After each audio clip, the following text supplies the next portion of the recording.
들었어? 뭐래? 그냥 그거 듣는 거였어요. 뭐래? 어쩌고 저쩌고 is reported라고 들었어요. 또 뭐래? 한 번만 더 들려주세요. 어? 한 번만 더 들려줄 수가 없어. 한 번 더 들려주는 건 다음 주에 들려줄 수 있어. 아 그래요? 눈치껏 때려 맞춰. 뭘 것 같아? reported in progress 그랬던 것 같은데 아, 아니에요? 자, 지금부터 녹화를 시작한답니다. 기록을 시작한답니다. 갑자기 이게 그 말을 하기 시작을 했어. 우리 그 영상 녹화하는 거에 대해서, 기록하는 거에 대해서. 자, 오늘 GMOI 책이고 누구부터 시작하시겠습니까? 왜 주성이 갑자기 눈꼬리를 내려? 네? 눈 마주치는 걸 보기에. 누구 할 거야? 딱히 생각해 놓은 게 없어서 아, 주성이 딱히 생각하는 거 없고. 그 다음에 해나는? 대충 한두 개 정도. 해나도 없어? 아니, 한두 개는 있다는 거 없다는 거야. 정확히 얘기해. 한두 개는 있어요. 있고 해나는? 없어요. 아예 너는 없어? 준호는? 오늘 진행할 거야? 아니면 한 번 더 볼 거야?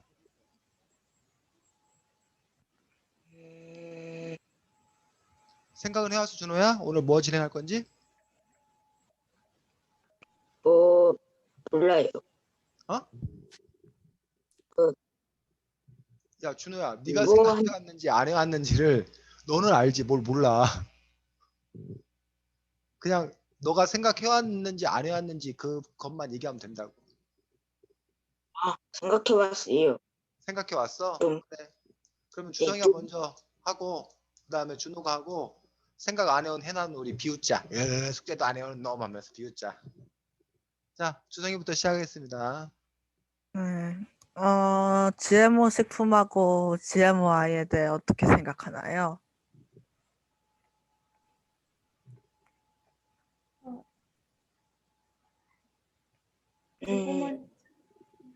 주성이 진행해?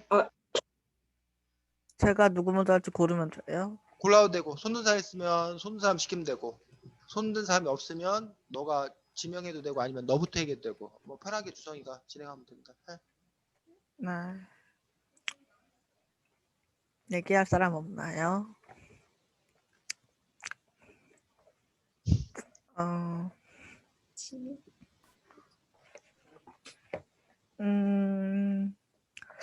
저는 일단 GMO 식품에 대해서는 좋다고 생각하지 않습니다. 그리고 GMOI도 별로 좋다고 생각하지 않고 그 이유는 그 초자연적으로 자연이 만든 그런 유전자를 조작을 하고 게다가 조작을 했는데 부작용이 없는 것도 아니고 부작용이 있고 그리고 약간 아무리 생산성이 좋아지고 더 맛있어지고 더 빨리빨리 잘 키우고 그럴 수 있다고 해도 부작용도 있고 유전자를 조작했다는 약간 못 믿겠는 그런 감정이라 해야 되나 그런 것도 들기도 해서 GMO 식품은 별론 것 같고 GMO 아이는 엄마랑 아빠랑 유전자를 물려받아서 아이가 태어나야 되는데 웬 다른 모르는 사람의 장점을 가져온 유전자로 아이가 태어나는 거니까 약간 이제 여기 책에서도 나무가 버려진 것처럼 이제 가족 사이에 약간 유대감? 그런 게 약간 더 줄어들 것 같아서 별로라고 생각합니다.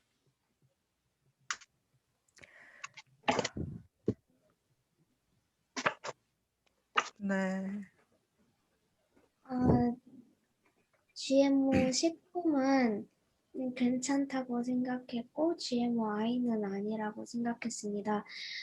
먼저 GMO 식품은 요즘에도 꽤 나오고 있다 아니면 계속 실험해서 잘 되고 있는 그런 걸 많이 봤기 때문에 조금은 이제 좀 더 믿음이 가기 시작했는데 근데 GMOI는 부모가 아이의 유전자를 자기가 원하는 대로 만드는 거니까 약간 아이를 좀 더 아이라고 생각하지 않고 약간 물건같이 그렇게 딱히 별로 마음이 가지 않게 그렇게 생각한 것 같아서 GMO 아이는 좋지 않다고 생각합니다.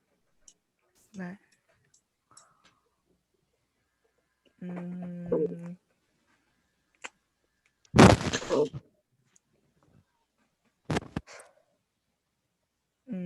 말씀하실 건가요? 저예요? 네. 아, GMO 식품은 안 좋다고 봐요. GMO 식품을 만들면 사람한테 해치는 영향을 주고 하니까요. 그리고 GMO 아이도 좋지 않다고 생각해요. 똑같이 GMO 식품이랑 비슷하게 안 좋은 영향을 끼치고 있다고 생각했기 때문이에요. 네. 그러면 선생님 말씀해 주세요. 네, 저는 GMO 식품이나 GMO 아이라는 부분에 있어서 어차피 인간은 끊임없이 진화 발전을 해왔고 또 많은 그런 문제를 해결하기 위한 어떤 한 과정으로서 받아들여야 한다고 생각합니다. 그래서 사람들은 누구나 새로운 시도를 하는 거에 대해서 두려움을 가지고 있는데 우리 인류 역사에 보면 그런 새로운 시도를 통해서 인류는 발전해 왔고 또 그 과정에서 문제도 있었지만 또 그 문제를 또 극복해 가는 것들이 우리 또 인간의 어떤 그런 모습이었기 때문에 그런 점에서 유전자 조작과 유전자 변형 식품 등에 대해서 지금 많은 공포감을 갖고 있는 것도 사실이지만 하지만 이렇게 인류가 뭐 이렇게 다양한 실험이라던가 안정성을 확보한다던가 아니면 그런 윤리 의식을 세운다던가 이런 것들이 동반된다라면 우리 인류에게 큰 도움이 될 수도 있지 않나라는 점에서 저는 긍정적인 점도 있다고 생각이 듭니다. 대표적으로는 사막 같은 곳에서 잘 자랄 수 있는 그런 식물 같은 것들을 만들게 된다라면 지금 현재 기아에 시달리는 그런 많은 사람들이 그 부분에 있어서 해결될 수 있는 어떤 그런 부분도 볼 수가 있고 또 지금 현재 뭐 너무 키가 작아서 고민인 그런 아이라던가 뭐 장애아로 태어나는 그런 아이들이라던가 이러한 경우에도 유전자 조작을 통해서 또는 뭐 불임 부부 아이를 낳을 수 없는 그런 부부라던가 이런 부부들에게 유전자 조작 아이는 새로운 또 희망이 될 수 있다는 어떤 그런 긍정적인 그런 측면들도 있기 때문에 그런 긍정적인 측면들을 잘 살려가는 것들도 의미가 있다고 저는 생각을 합니다. 그러면 여기 열 번째 챕터인 판타지랜드에서 열 번째 챕터가 있는데 여기서 만약에 자신이 정 회장이라면 판타지랜드에 가서 음식을 먹고 나무가 여기 나오는 난치병, 그러니까 불치병인가 걸리는 걸 알면서도 알았을 때 만약에 같이 갈 건가요, 판타지랜드에? 네. 저는 그걸 알고 있어도 갈 것 같습니다. 왜냐하면 이렇게 뭐 지금 희귀병이고 불치병인 지금 치료할 수 없는 병이니까 뭐 수술이 있고 뭐 치료하기도 힘들고 그럴 거란 거 예상을 하는데 먼저 아이의 기분이 지금 계속 부모한테서 버려지고 오랫동안 그런 곳에 못 갔던 그런 서러움이나 그런 게 있을 것 같기 때문에 알면서도 판타지랜드에 갔을 것 같습니다. 음, 저는 어, 만약에 하세요. 네. 저, 저는, 저는 먼저 정 회장이랑 먼저 살았을 때 정 회장이 채소만 좋아해갖고 그, GMO 아이, 그 아이는 고기 같은 걸 많이 못 먹어서 그, 그, 그걸 해서 정 회장은 아무리 GMO 아이라도 아무리 GMO 아이라도 그냥 알고 그냥 가서 뭘 주었을 것 같았어요. 주었다고, 예, 예.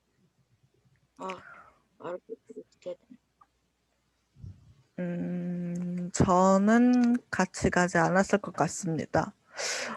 일단 판타지랜드에 꼭 가야만 나무와 사이가 더 친해지고 서러움을 풀 수 있는 게 아니고 어떻게든 다른 방법으로도 풀 수 있을 것 같고, 그리고 또 난치병, 이 희귀병에 걸리면 수술할 때 약간 고통이 되게 클 수도 있는데 마취를 한다고 해도 그거를 어린아이가 겪기엔 너무 약간 크고 나쁜 것 같고, 또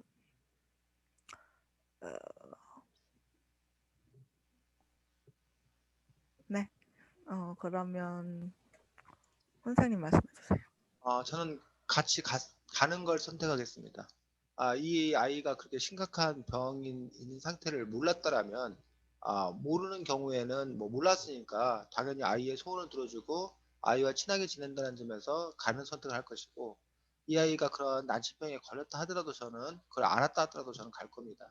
그 이유는 어차피 난치병, 희귀병에 걸린 아이 같은 경우에 뭐 그것들이 쉽게 나을 수 없다라면 지금 그 살아가는 동안 행복하게 사는 것이 오히려 더 현명한 선택이라고 생각하기 때문에 그냥 그 아이가 하고 싶은 거 다 해라 라고 이렇게 즐거운 삶을 사는 것이 더 낫지, 고쳐질지 고쳐지지 않을지도 모를 그런 병의 치료 때문에 치료하느라 많은 시간을 그냥 이렇게 보내버리는 것보다는 그냥 지금 당장의 시간을 자기가 원하는 것들을 하며 사는 것들이 더 현명한 선택이라고 저는 생각하기 때문에 저는 함께 가는 것을 선택하겠습니다.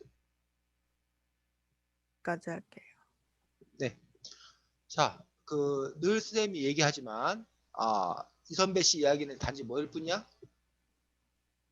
이선배 씨 이야기일 뿐이야. 여러분들 네. 이야기하고 똑같은 것 뿐이야. 무슨 말인지 알겠어? 네. 즉, 선생님으로서 여러분들에게 뭘 가르치려고 하는 거 아니라는 거야. 그거 네. 얼마든지 그냥 한 개인의 의견이기 때문에, 그냥, 저 사람은 저런 의견을 가지고 있구나 정도를 생각해야 되지, 그거에 대해서 너무 의미 부여를 할 필요는 없다라는 것들 늘 얘기합니다. 그냥 그래서 여러분들이 선생님으로서 가르치는 것, 선생님으로서 얘기하는 것과 그냥 여러분들과 아까 똑같이 그냥 이선배 씨도 얘기하는 것들에 대한 차이는 좀 있다는 거야. 무슨 말인지 알겠니? 준호야? 그러니까 우리가 조금 아까 선생님이 개인적으로 GMY에 뭐 찬성한다, 뭐 판타지랜드에 같이 갈 거다, 이런 거는 선생님으로서 여러분들에게 가르치려고 얘기한 게 아니라고. 그냥 한 개인으로서 준호도 의견이 있고 주성이도 의견이 있는 것처럼 그냥 한 개인으로서 그냥 의견을 말한 거기 때문에 저 사람은 저런 의견을 갖고 있구나 정도 여러분들이 뭐 하면 된다고 생각하면 되고, 들어봐서 말 되네, 나도 그렇게 생각하네 일 수도 있고, 저거 이상하네 말 안 되네 이럴 수도 있고. 됐습니까? 그 다음에 이제 지금 같은 경우는 지금 선생님으로서 여러분들에게 같이 이제 지도를 하는 어떤 그런 분이기 때문에, 물론 선생님으로서 지도하는 내용도 100% 맞지 않을 수 있지. 여러분이 얼마든지 다른 게 있을 수 있지. 하지만 이제 이선배 씨라는 개인으로서 얘기하는 것보다는 선생님으로서 얘기하는 것도 어쨌든 여러분들을 가르침을 목적으로 하는 거기 때문에 그런 분에서 약간의 차이는 또 있다는 점들 여러분들이 또 함께 알아두었으면 좋겠습니다.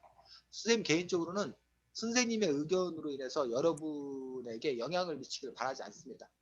다른 훌륭한 선생님들은 제자들이, 학생들이 자기의 뜻대로 되기를 바라는 분들이 많아.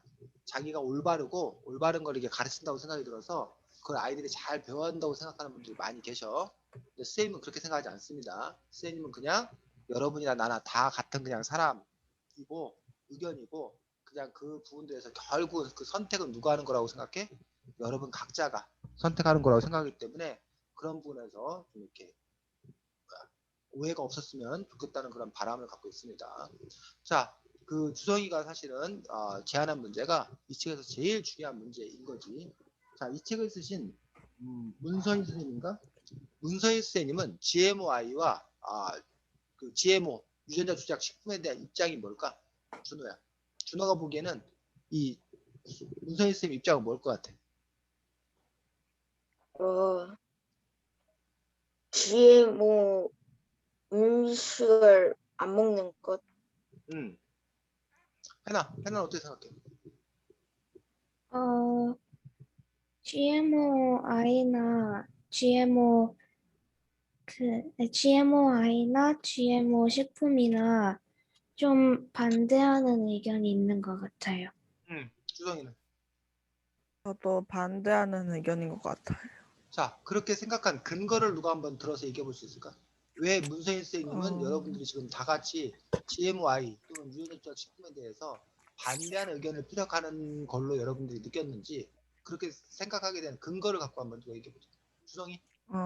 저 정확한 것 같진 않은데 마지막 보면은 마음껏 뛰노는 중손자들의 모습이 그려졌다는 걸 보면은 중손자는 지금 약간 지금 이 증조 할아버지인 정 회장하고 같이 살고 있는 게 아니고 지금 GMO에 반대하는 아빠랑 같이 살고 있는 건데 뭔가 머릿속에 맘껏 뛰노는 중손자들의 모습이 그려졌다는 건 아빠를 어느 정도 이해했다는 뜻인 것 같고 여기 책 중간중간에도 아빠를 생각하는 걸 암시를 하는 것 같아서 아빠의 의견, 아들의 의견인 그 GMO 반대를 이 정 회장도 따르는 것 같아서 이 문선희 선생님의 의견도 GMO와의 반대라고 생각합니다. GMO 반대. 또 뭐 주성이가 얘기한 근거에 또 보탤 거 있는 사람. 자, 특별히 없고, 자, 주성이가 잘 이야기를 했습니다. 이 이야기 어떤 그런 스토리, 정 회장이 오히려 생각을 뭐해? 바꾸게 되지, 나무를 통해서. 만약에 GMOI에 대해서 이 인물이 찬성한다면 오히려 정 회장이 바뀌는 것이 아니라 나무가 생각을 바꾸거나 그 정 회장의 아들이 생각을 바꾸는 그런 식의 스토리로 이야기를 전개했을 가능성이 크다는 거야. 게다가 플러스 수행책으로는 6쪽인데 머릿말에 아예 대놓고 이 작가는 이야기를 하고 있어. 그 GMO 옥수수였던 그런 문제점이라던가 이런 것들에 대해서 이야기하고 있는 것들을 봤을 때 기본적으로 이 작가는 난 GMO라고 그러지 GMO에 반대하는 그런 입장들을 갖고 있는 것들을 볼 수가 있습니다. 그러면 이거는 역시 문선희 선생님 이 작가의 입장이라는 거야. 이 작가의 입장에 여러분들이 뭐 할 수도 있고 동의할 수도 있고 반면 이 작가의 입장에 대해서 여러분들이 또 다른 생각을 가질 수도 있습니다. 현재 우리나라 같은 경우에는 이른바 그 시민사회단체, 환경단체라던가 아니면 뭐 생협, 뭐 자연드림이라던가 한살림이라던가 이런 그 먹거리를 걱정하는 그런 단체 같은 경우는 GMO 식품에 대해서 상당히 크게 반대를 하는 어떤 그런 입장을 가지고 있습니다. 그래서 유전자 조작 식품의 안전성이 확보되지 않았기 때문에 그걸 우리가 먹어서는 안 된다. 그리고 최소한 유전자 조작 콩이라던가 이런 것들이 원료로 사용됐을 경우에 그것들을 분명히 공개해야 된다.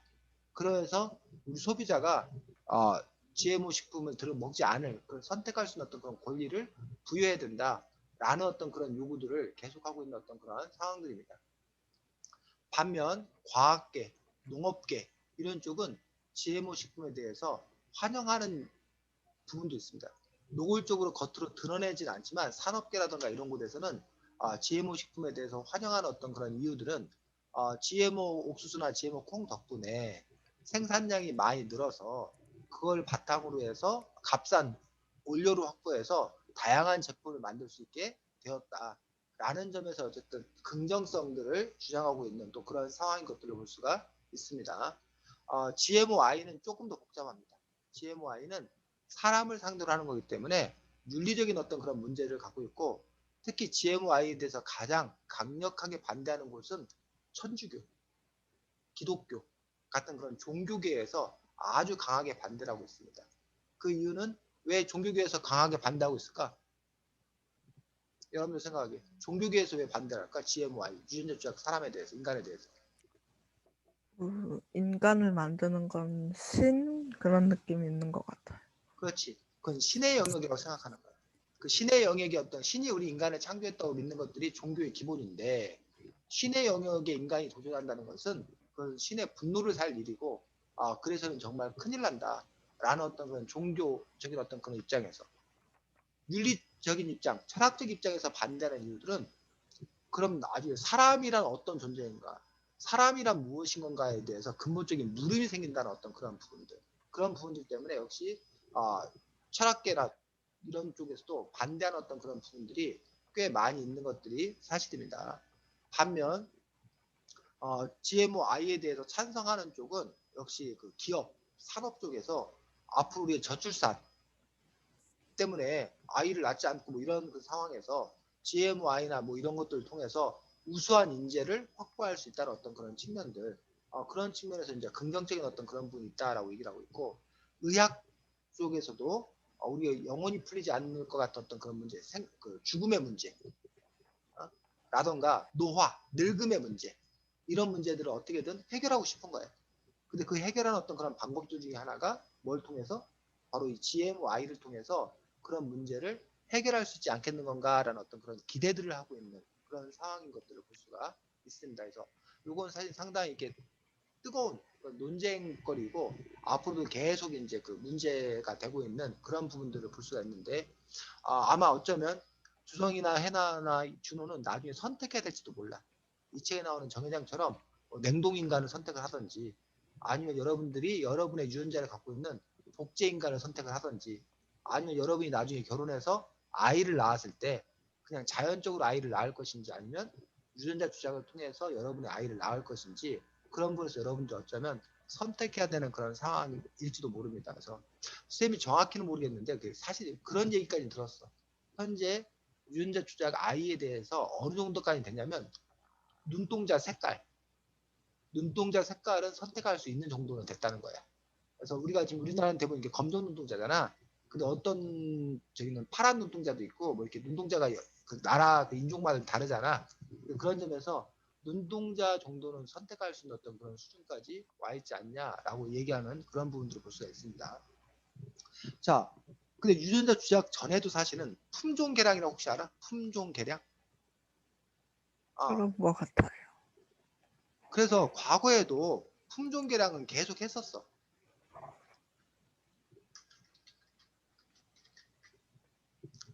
품종 개량과 이른바 유전자 조작은 어떤 차이가 있냐라는 얘기.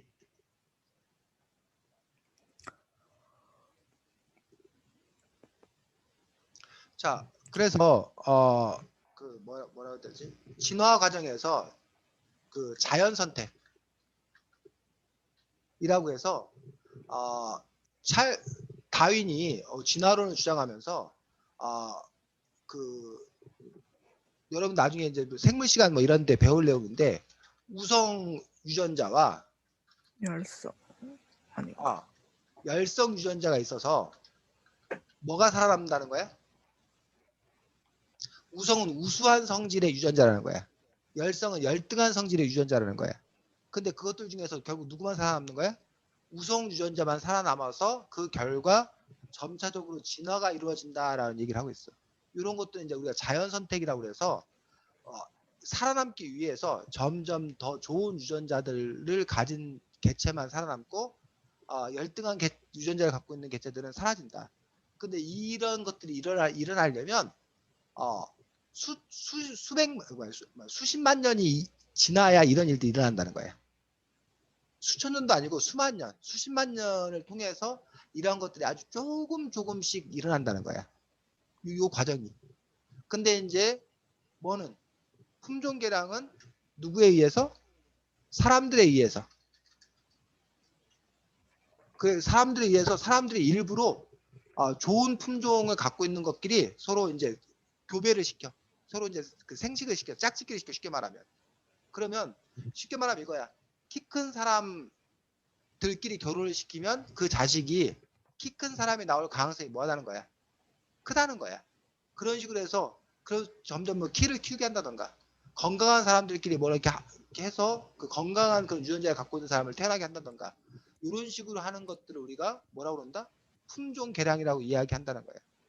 근데 품종 개량들은 그 아까 자연 선택에 비해서 다른 점은 그건 자연이 스스로 하는 데 비해서 사람들에 의해서, 즉 인공적으로 일어난다는 거야.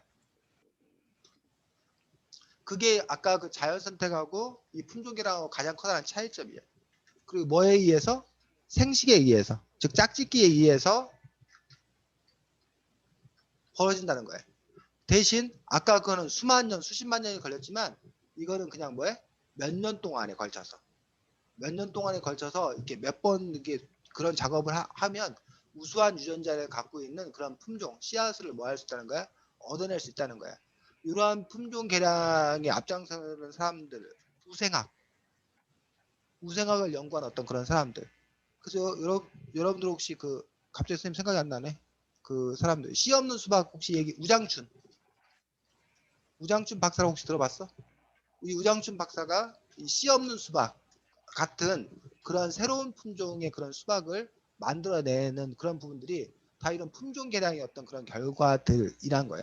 그래서 벽시 같은 경우도 뭐 통일변이, 뭐 동진변이, 무슨 변이 그 벽시 종류가 되게 다양하거든. 그것들이 바로 이런 품종 개량의 어떤 그런 결과로서 이것들이 가능한 거야. 근데 이거는 어떤 한계가 있냐면 같은 종류끼리만 짝짓기를 시켜줘요. 왜냐면 다른 종류하고는 짝짓기가 안 되니까. 다른 종류하고는 짝짓기가 안 되기 때문에 같은 종류끼리만 짝짓기를 시켜서 어쨌든 몇 해의 기간을 통해서 더 좋은 품종을 만드는 것들이 품종 교량이에요. 반면 유전자 조작은 인공적으로 사람이 인공적으로 한다는 점에서는 똑같아. 근데 생식이나 짝짓기를 거치지 않고 유전자 가위라고 유전자를 직접 유전자 가위로 그걸 잘라내거나 붙이거나 이런 방법으로 한다는 거예요.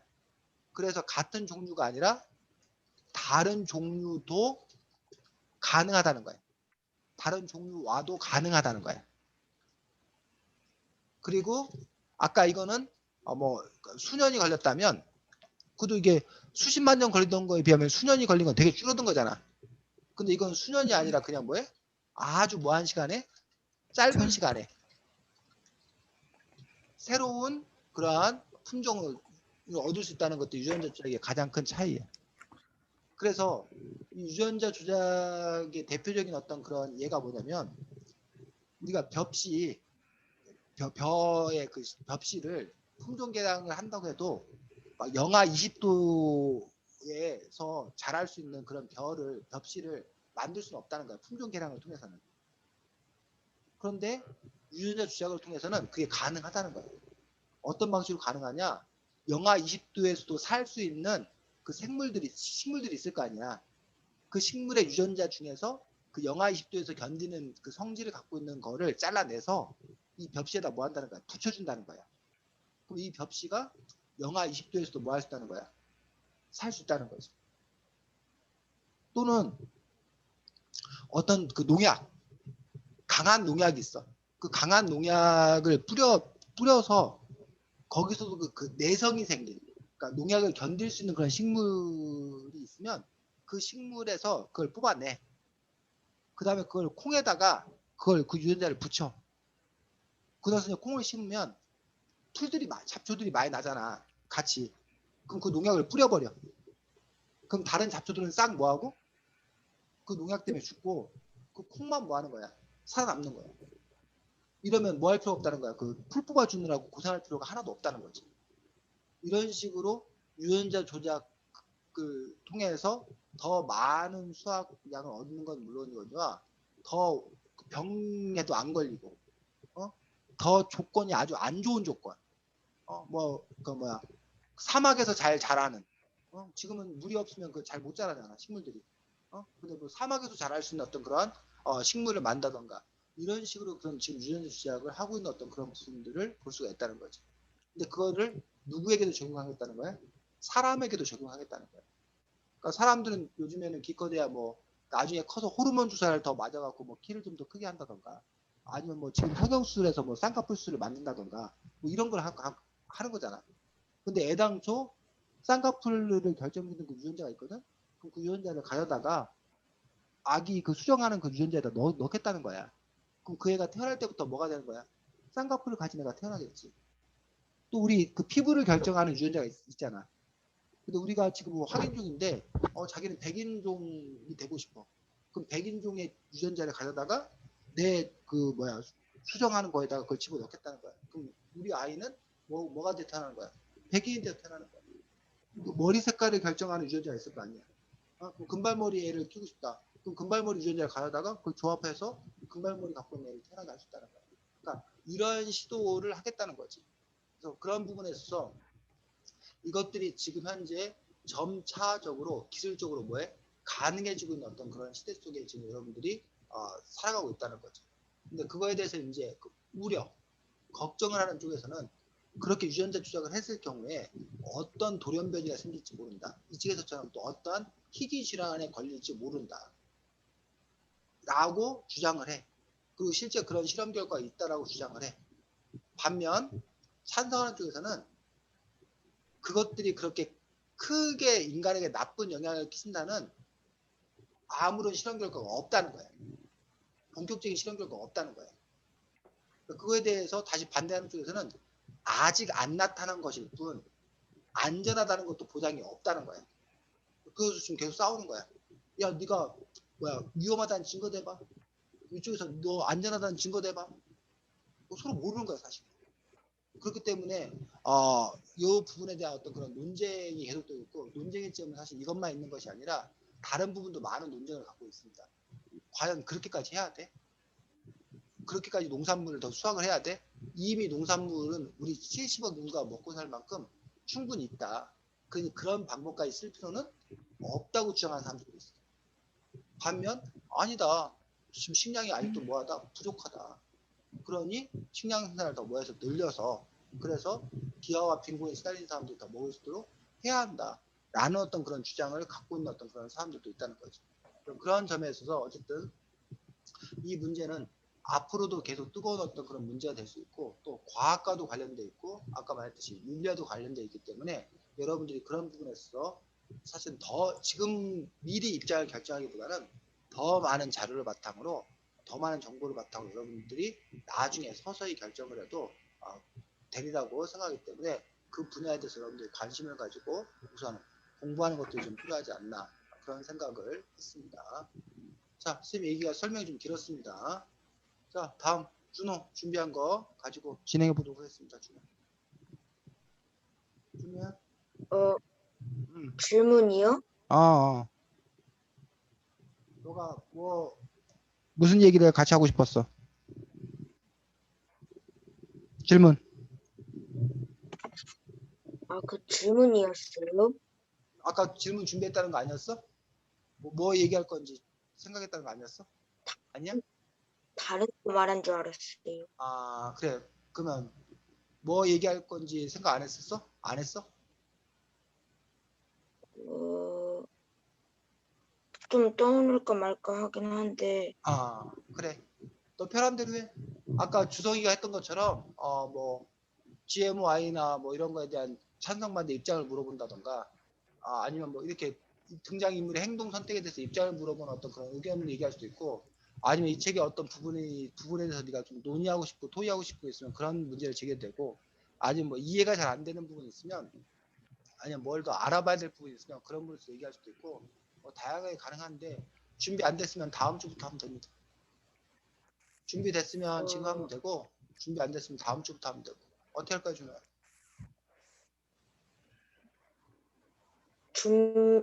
준비되면 다음 주에 할게요. 그래. 다음 주부터 그러면 하시기 바랍니다. 자, 네. 그래서 아까 선생님이 CMO 식품에 대해서 얘기를 하고 있는 것들을 볼 수 있었습니다. 자, 이 책의 15쪽, 책 15쪽 보면 정 회장은 벌레가 먹어 구멍이 송송 뚫린 깻잎을 흐뭇한 눈빛으로 바라보았다. 라는 그런 부분도 있었는데 왜 그랬을까? 그리고 이거에 대해서 여러분들은 어떻게 생각하는지 한번 의견을 들어봤으면 좋겠는데. 저는 약간 이기적이라고 생각해요. 왜? 다른 약간 정회장 같이 약간 높은 사람이라 해야 되나? 그런 사람들 빼고는 지금 다 유전자 조작된 부작용이 있을지도 모르는 유전자 조작 식품을 먹고 있는데 정회장만 혼자 그냥 자연 재배로 유전자 조작을 하지 않은 식물을 먹고 있는 게 그러면 부작용도 없을 거고 약간 치사하다고 해야 되나? 그런 것 같아요. 그렇지. 또 다른 사람들은 해나나 주는 어떻게 생각해? 저도 비슷하게 생각했어요. 주로 할 얘기 있고?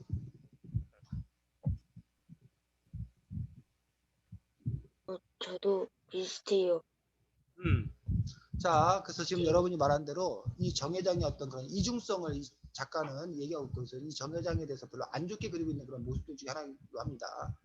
그래서 가끔 그런 경우 있어. 어느 음식점에서 음식점 사장님들이 그 직원들이 자기들의 음식은 손님들한테 팔면서 자기들은 자기들이 만든 음식 절대 안 먹고 다른 거 이렇게 해서 먹더란 얘기야.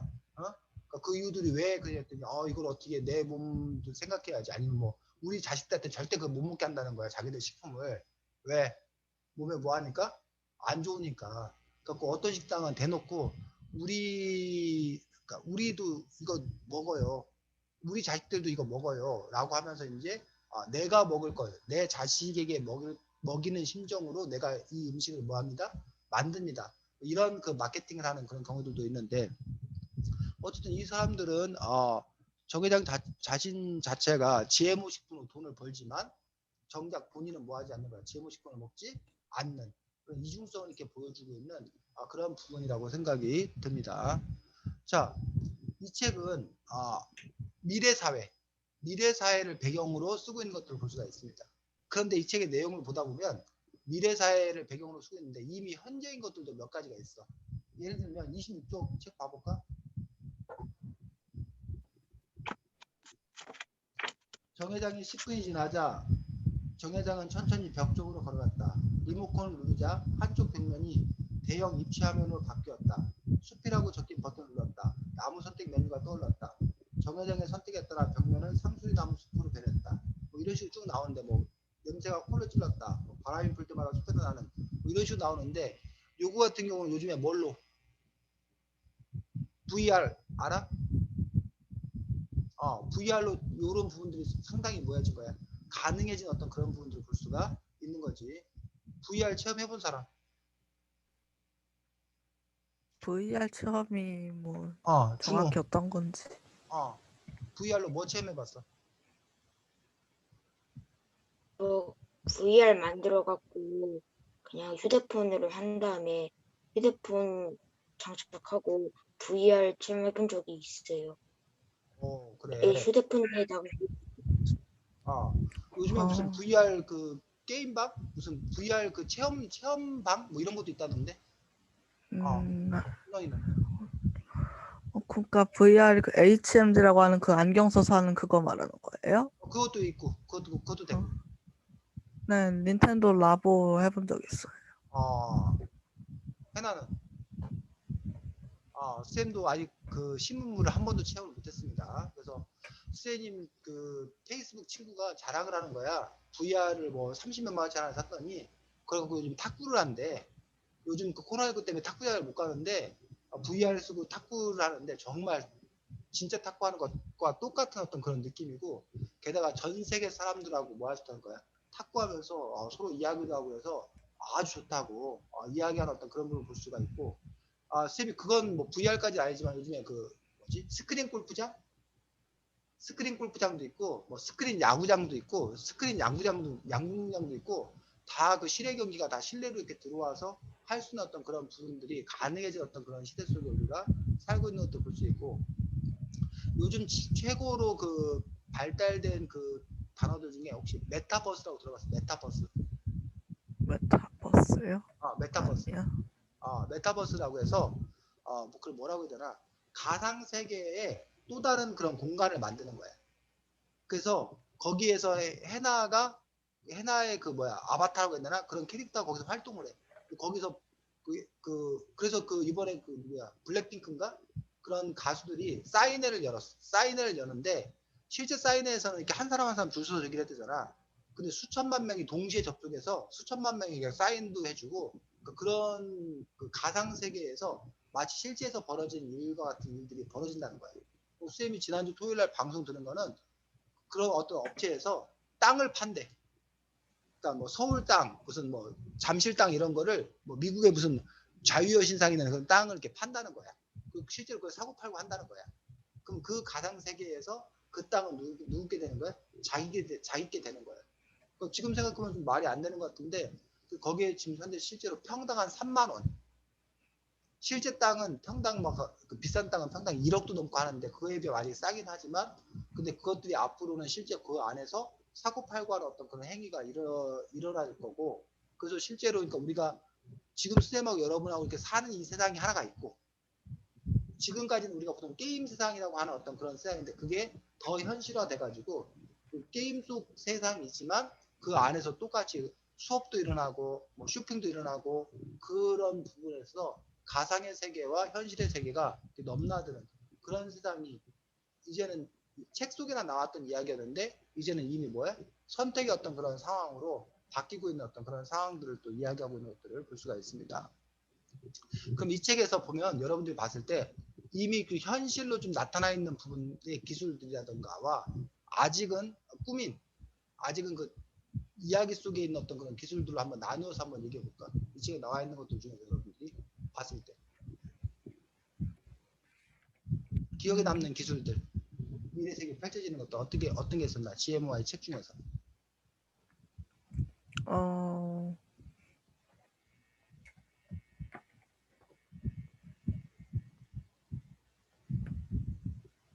제스처 그, 해나? 시스템, 응? 제스처 뷰즈 시스템이요. 아, 그건 뭐야? 뇌파와 근육의 움직임을 음악으로 바꿔주는 기계? 네. 그거는 현실이 돼 있어? 아니면 아직 안 된 거야? 안 된 것 같은데요. 그것도 현실이 돼 있습니다.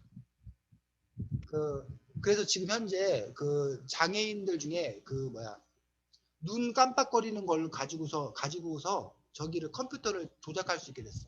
그래갖고 이 사람이 전신마비인데 눈이 깜빡거리는 것밖에 못해.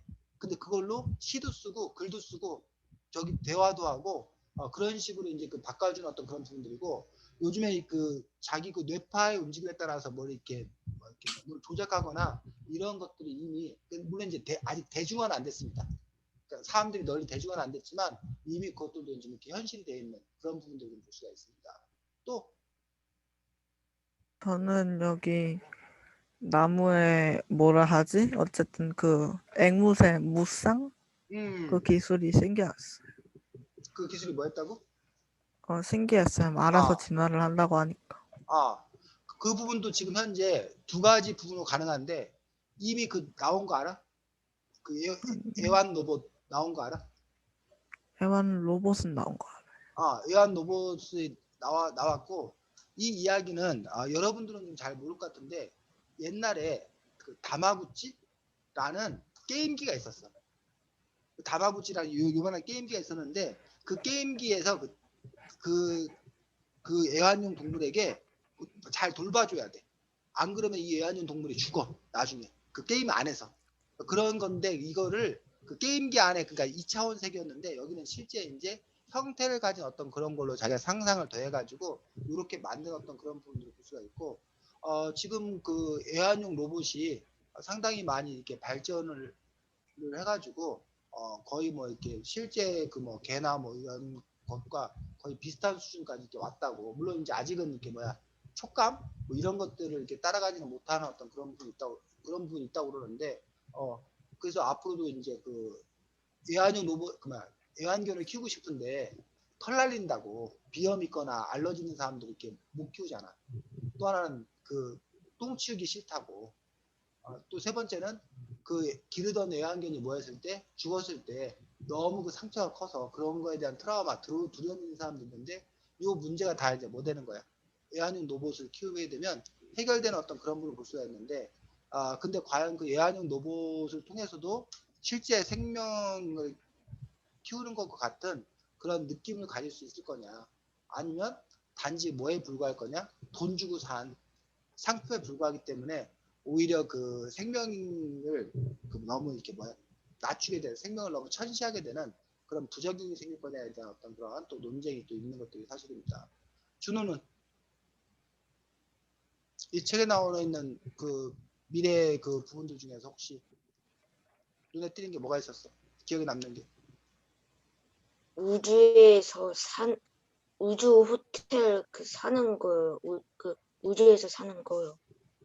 그렇지. 그래서 우주 호텔은 아직까지는 뭐야, 현실화가 안 돼 있는 어떤 그런 부분들을 볼 수 있는데, 그 테슬라의 그 일론 머스크가 지금 선생님 몇 년인지 모르겠는데 몇 년 안 남았어. 그 이미 그 모집도 끝났어. 그 화성으로 가는 그 부분들, 그 화성 프로젝트 해가지고 또는 그 우주여행 그 프로젝트 해가지고 옛날에는 그 우주 한번 갔다 오려면 몇 백억, 몇 천억이 들었었는데 그냥 몇 억 정도만 내면 우주를 갔다 올 수 있는 그런 프로그램들을 만들어가지고 이제 그것들이 이제 더 이제 뭐가 되면 더 활성화되면 이 책에 나와 있는 것처럼 우주 호텔에 가서 이제 뭐몇 박을 머물고 올 수 있는 어떤 그런 여행 상품이 나온다거나 뭐 그런 시대가 여러분들이 클 때는 그것들이 가능할 수도 있을 거라고 생각이 듭니다. 그래서 선생님 어렸을 때는 비행기 한번 타본다는 게 너무나 뭐한 일이었어. 너무 큰 일이었어. 비행기를 탄다는 건 생각도 못하는 어떤 보통 사람은 비행기를 탄다는 것 자체가 생각도 할 수 없는 일이었어. 근데 요즘은 비행기 타는 거에 대해서 뭐해? 그걸 특별한 일로 여기지 않잖아. 그런 것처럼 지금은 우주선을 탄다는 게 너무나 큰 일이야. 우리나라에서 우주선을 탄 사람은 우리나라 사람 중에서 우주선 탄 사람 몇 명인지 알아? 한 명, 한 명. 그 이소연 박사라고 우리나라에서 그 우주 그 프로젝트를 해가지고 이소연 박사를 뽑아서 그 러시아인가 어느 나라 그 우주선에다가 한 자리 그 확보해가지고 우주에 다녀온 뭐 그 정도뿐이지 아직 뭐 우주에 갔다 온 어떤 그런 사람들이 없는 어떤 그런 상황들이기 때문에 그런 점에서 지금 먼 얘기 들리지만 과거에 비행기가 먼 얘기였는데 지금은 대중화되었듯이 그렇게 우주여행도 그럴 가능성이 큰 거지. 자 다음 또 다른 거 얘기할 사람 있어? 이 책에 나와 있던 어떤 기술이나 이런 부분에서 추가적으로 얘기할 사람.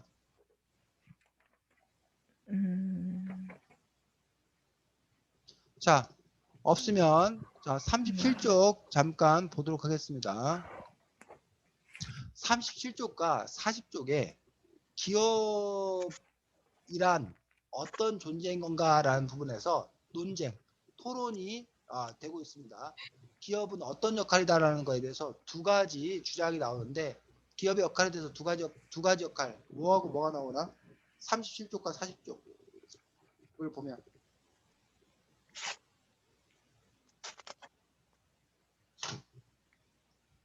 고객이 자 기업은 왜 있는 거야? 회사 기업은 음,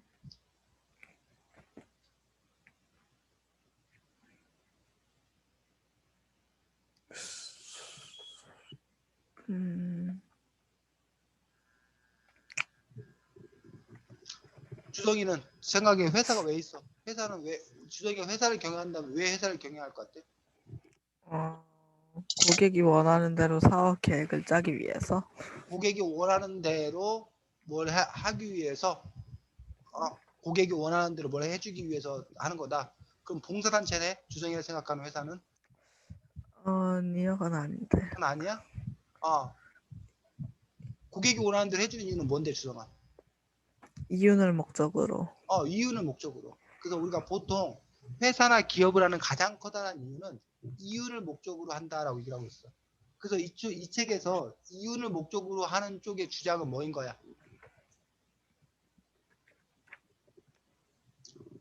유전자 주장을 하자는 거야, 말자는 거야? 하자는 거죠. 하자는 거지. 유전자 주장 기술을 이용해서 더 많은 수익을 얻을 수 있다라고 주장을 하고 있는 것들을 볼 수가 있습니다. 하지만 그거에 대해서 이전무의 입장은 뭘까? 40쪽에. 이전무의 입장. 40쪽에 보면.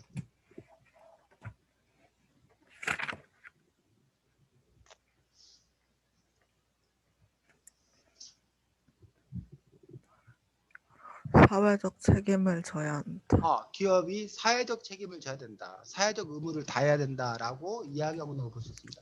사실은 뭐 이 둘 중에 하나인 게 둘 다 있는 거야. 기업에게는 이윤을 추구하는, 그래서 기업이 살아남는 것들, 기업이 돈을 버는 것들도 중요한 어떤 그런 임무다라고 얘기하고 있고, 기업이 한 사회의 구성원으로서 사회적 책임을 또 다해야 된다라는 어떤 그런 주장도 하고 있는 것도 볼 수가 있습니다. 다만 방향성이라는 측면에서 이윤을 더 추구할 것이냐 사회적 책임을 더 중요시할 거냐에 따라서 그 회사의 운영 방식은 많이 달라진다고 생각하는데 해나가 회사를 경영한다면 어디에 더 중점을 둘 것 같아? 중점을 둬야 한다고 생각해? 중점을 둬야 한다 생각하는 거는 응, 사회적 책임이긴 한데, 응. 근데 진짜 막 회사를 세우거나 기업을 이렇게 만들게 되면은 약간 이윤을 되게 신경 쓸 것 같아요. 응. 주성이는?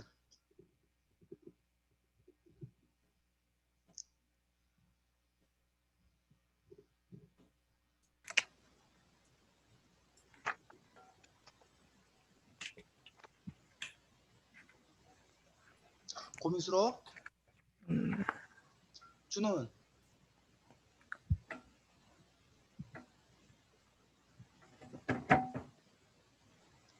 준호는 어느 쪽이 더 중점을 둘 것 같아? 어느 쪽에?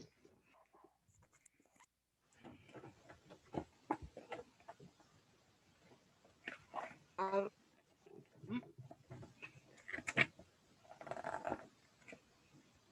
준호 뭐라고 말한 거야? 뭐, 잘 안 그냥 들리지? 저 뭐라고? 그냥 그냥 준호야, 아직 생각이 정리가 안 됐으면 뭐 제가 아직 생각이 정리가 안 됐어요라든가 아니면 뭐 잘 모르겠으면 잘 모르겠습니다 한다던가 뭐 결정하기 힘들면 결정하기 힘들다던가 아니면 너가 결정을 해서 저는 사회적 책임이 더 중요하다고 한다던가 아니면 저는 기업의 이윤이 더 중요하다 한다던가 해서 너의 상태를 정확하게 알려줘야 그래야 선생님이 기다리든지 아니면 계속 진행을 하든지 그런 걸 결정할 수 있거든. 그래서 최소한 네가 해야 될 일은 뭐 지금 대답을 잘한다 못한다가 중요한 게 아니라 너의 상태를 정확히 알리는 길이야, 중요해. 얘기. 아직 정리를 못했어요. 그래.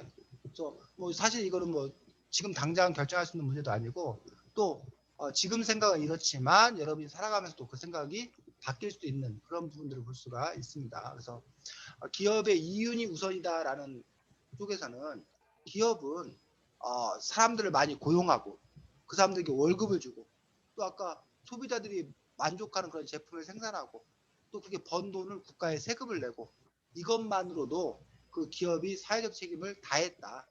그것만으로도 훌륭하다. 그러니 다른 걸 추가적으로 더 요구하지 말아라. 기업은 봉사단체나 시민사회단체가 아니다. 라고 주장하는 사람들도 많습니다. 반면 기업이 단지 돈벌이에만 몰두한 나머지 영리활동을 너무 추구하다 보면 때로는 사회적인 어떤 그런 문제를 일으키면서까지도 돈을 버는 그런 경우가 있다는 얘기예요. 그런 점에서 그런 기업 활동은 그러면 되지 않는다. 그리고 기업이 이 사회 덕분에 돈을 많이 벌었으니 그 많이 번 돈을 다시 사회에 환원해서 뭐 장학금을 주는 장학사업을 한다던가 아니면 무슨 봉사활동을 좀 한다던가 그런 식으로 기업이 사회와 함께 할 때 그 기업의 이미지도 좋아져서 그 기업이 더 오래 갈 수 있고 그 기업이 더 결과적으로 도움이 될 거다 라는 식으로 양측의 어떤 그런 주장들이 또 이렇게 팽팽하게 나뉘는 또 그런 부분들을 볼 수가 있습니다. 그런 점에서 여러분들이 보기에는 어느 쪽의 의견이 더 여러분의 마음이 가는지 그 이유가 무엇인지 여러분들이 또 생각할 수 있었으면 좋겠습니다. 자, 38쪽에 보면 죽음은 공평했다 이런 얘기가 나오거든.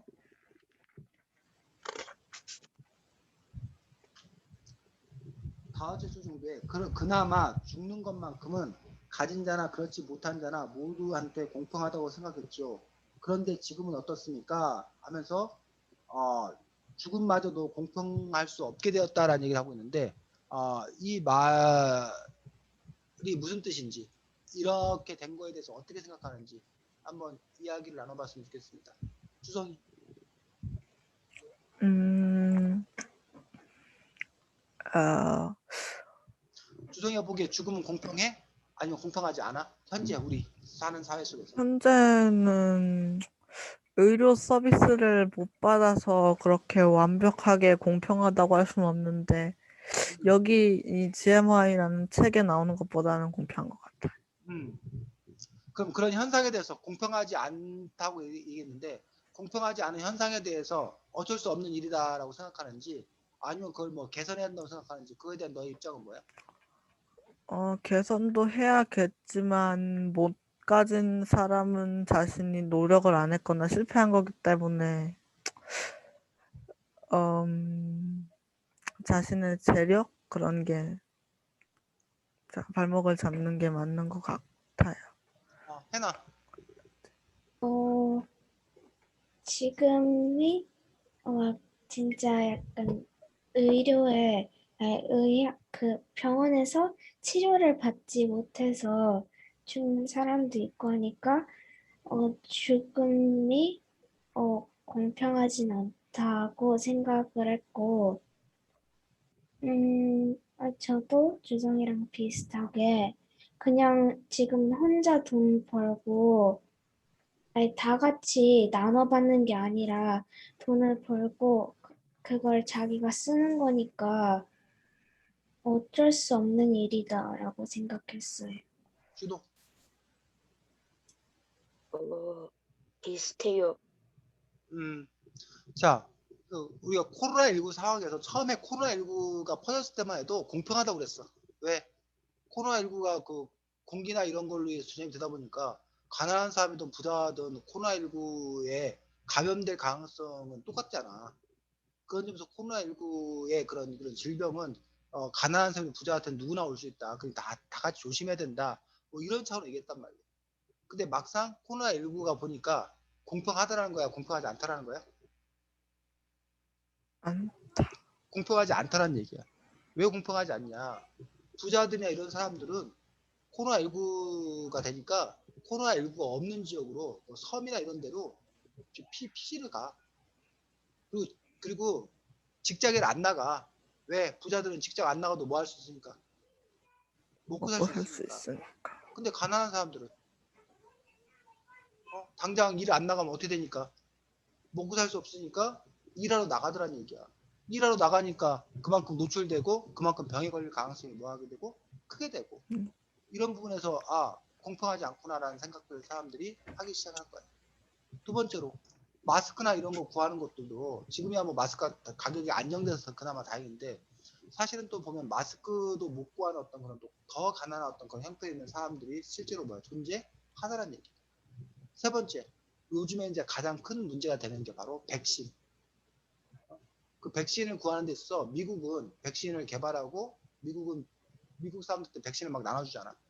그 심지어는 미국은 백신이 남아돌아가지고 자기 나라에 여행 온 사람한테도 백신을 그냥 놔주겠다는 거야. 근데 요즘 지금 현재 가장 그 코로나19가 심한 나라가 혹시 어딘지 알아? 인도? 요즘 아닌가? 코로나19가 제일 심한 나라 인도.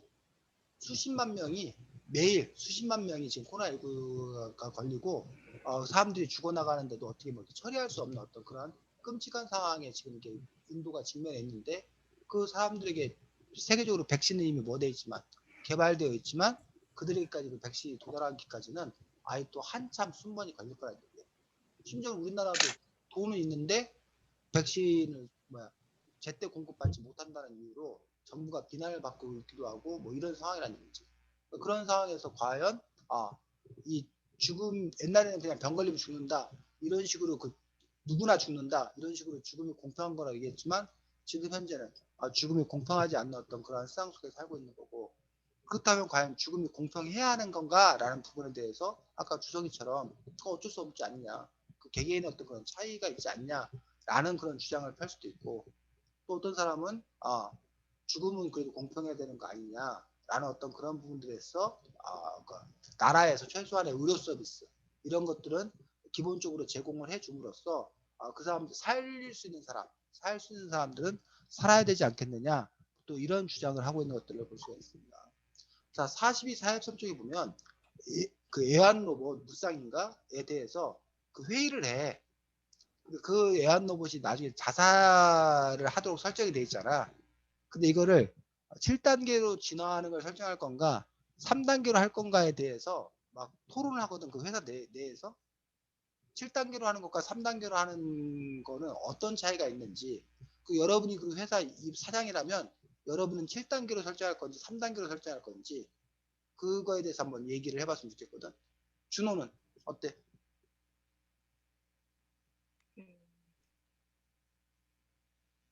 준호 네가 회사 사장이라면 7단계로 설정할 거야? 진화의 단계를 3단계로 설정할 거야? 7단계요? 아, 왜? 왜? 왜 3단계가 아니고 왜 7단계로 설정할 거야?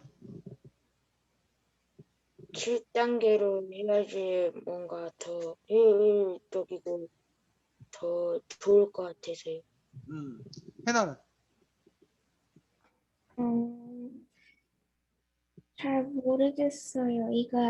이것도 우리 기업의 막 이윤이나 이익을 챙겨야 할지 아니면은 이 소비자들의 뭐 마음이나 뭐 돈이나 그런 걸 신경 써야 할지 그걸 잘 모르겠어요. 주성이는? 일단은 3단계로 만들어서 빨리빨리 팔다가 이제 소비자들이 불만이 생기면 이제 리미티드 에디션으로 7단계도 개발해서 파는 걸로 할 것 어. 같아. 자, 준호는 나중에 커서 사업화하면 안 될 것 같아, 준호야. 나중에 진로를 결정할 때 준호는 너무 착해갖고 사업하기 좀 힘들 것 같고, 주성이는 사업해도 괜찮을 것 같아. 선생님이 준호 보고 농담 반 진담 반으로 얘기한 거 알아, 준호야? 너무 심각하게 얘기하고 막 집에 가고 막 엄마 선생님이 나보고 사업하지 말래 하고 막 막 이렇게 얘기하면 안 돼. 농담을 한 얘기야, 준호야. 자, 선생님이 왜 지금 그렇게 얘기했냐? 준호가 생각에는 7단계로 하면 좋을 거라고 생각을 했는데 7단계로 하면 주성이 주장대로 문제가 뭐냐면 그게 자살을 안 하면 그 애들이 다시 그 물건을 뭐해? 사러 오지를 않을 거 아니야. 그 되면 준호 눈에 회사가 뭐 한다는 거야? 망한다는 거야. 주성의 주장은 빨리빨리 이 애가 망해 진화하고 끝나야 그래야 이 애들이 또 그걸 사러 올 거 아니야. 물건을 많이 팔아야 주성인 회사가 잘 될 거라는 얘기야. 준호 이해가? 실제로 선생님이 어느 회사인지 정확히 기억이 못 하는데 어느 다리미 회사인가 어떤 회사에서 정말 튼튼하고 정말 품질 좋은 그 제품을 만들었다는 거야. 근데 그 회사가 얼마 지나지 않아서 망했다는 거야. 왜? 왜 망했을까? 좋은 제품을 만들었는데 왜 망했을까? 가격이 비싸서. 아니, 가격 비싸지 않았어. 잘 음. 팔렸어. 근데 망했어. 너무 튼튼해서 그 다음에 다시 사러 온 사람이 없었나 봐요. 그렇지. 처음엔 잘 팔렸어. 고장도 안 나고 품질도 좋고 하니까 잘 팔렸어. 근데 고장 안 나고 튼튼하니까 이 사람들이 계속 그 제품을 뭐 하는 거야? 쓰는 거야. 한 번은 팔아먹었는데 다시 사러 오는 사람이 없는 거야. 그 회사가 뭐야? 그 회사는 계속 물건을 팔아야지만 살 수 있는 거잖아. 그래서 여러분들 이 스마트폰 거의 한 6개월이나 1년마다 계속 뭐해? 뭐 갤럭시 뭐 옛날 S8였는데 지금 S 뭐 12, 뭐 계속 그 S20 계속 나오지. 그 이유가 뭔 거야? 응? 새로운 제품을 뭐 해야? 팔아야 그 회사가 계속 살 수 있기 때문에 그렇다는 거지. 아이고, 지금 화면이 다 멈췄네. 얘들아,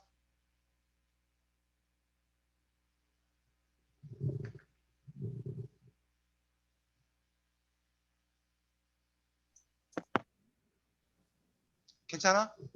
들려? 이제 들려요. 갑자기 인터넷 연결이 불안정하다면서 멈췄었네. 미안합니다. 어디까지 들었어? 어디까지 들었어? 쌤은 또 막 열심히 스마트폰 떠들었는데. 스마트폰 뭐 6개월, 아, 1년 그렇지. 그랬어. 스마트폰 회사도 계속 업그레이드 된 걸 내놓는 이유가 다음 제품이 팔려야 그 회사가 계속 돈을 벌기 때문에. 그래갖고 어떤 방법을 쓰냐면 고장 난다 그러면 또 안 되니까 무슨 그 업그레이드가 안 해주면 새로 나온 걸 앱을 깔지 못하게. 그래서 결국은 새로 나온 거를 뭐 이용하려면 결국은 뭐 할 수밖에 없게. 스마트폰을 바꿀 수밖에 없게. 그러니까 그런 전략을 사용한다거나 아니면 그 업데이트 해주는 걸 이제 뭐 하는 거야? 중지하는 거야. 그러니까 업데이트가 안 되니까 쓸 수가 없으니까 결국 새 핸드폰을 뭐 할 수밖에 없는. 바꿀 수밖에 없는. 그게 이제 기업의 전략이라는 거지. 그렇게 하면서 기업이 돈을 벌 수 있게 되는 그런 부분들을 갖고 있는데 그 부분에서 보면은 그 기업은 철저하게 영리, 이익을 얻기 위해서 한 거야. 만약에 그 기업이 사회적 책임을 다한다라면 사실은 새로운 스마트폰을 계속 쓰면 그만큼 환경이 뭐 되는 거야? 오염되는 거잖아. 자원을 그만큼 많이 소모하는 거잖아. 그런 점에서 보면 사실은 바람직한 일이 아닌데 그 회사에게는 그게 중요한 게 아니라 그 회사가 이익을 보고 그 회사가 계속 살아나가는 것이 더 중요하다는 어떤 그런 부분도 볼 수 있다는 거지. 그런 점에서 여러분들이 봤을 때 과연 어떠한 기준이 더 중요한 건가라는 부분들은 또 여러분이 또 각자가 판단하고 선택할 어떤 그런 일이라고 생각합니다.